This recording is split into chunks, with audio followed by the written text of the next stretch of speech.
Արցախը հայկական պահելու համար Ադրբեջանի սանձազերծած վերջին պատերազմի ժամանակ զոհվել է 265 զինծառայող 21 խաղաղ բնակիչ։ Սա ի պատասխան բոլոր այն ՔՊԱ-ականների, որոնք հայտարարում են, թե Արցախում կռվող չի եղել։ Հայաստանի նոր սահմանադրության հարցը եւ հայ-ադրբեջանական այսպես կոչված խաղաղության գործընթացը տաղավարում կհյուրընկալենք միջազգայնագետ Գրիգոր Բալասանյանին։ Ինչ տնտեսական հետևանքների կարող է հանգեցնել Հայաստանի եվրաինտեգրումը, մոսկովյան տաղավարում կլինի քաղաքագետ Դմիտրի Ռոդիոնովը։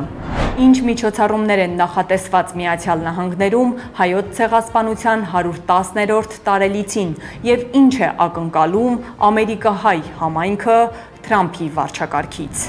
Եվ անցնող շաբաթվա ընթացքում Գյումրին ունեցավ ընդդիմադիր քաղաքապետ։ Կվերլուծենք, թե ինչ է սպասվում Հայաստանի մեծությամբ երկրորդ քաղաքում։ Ուղիղ եթերում կլինենք 3 խմբագրություններով՝ Երևան, Մոսկվա, Լոս Անջելես։ Միացեք երեկոյան 9-ին Alpha News-ի բոլոր հարթակներում։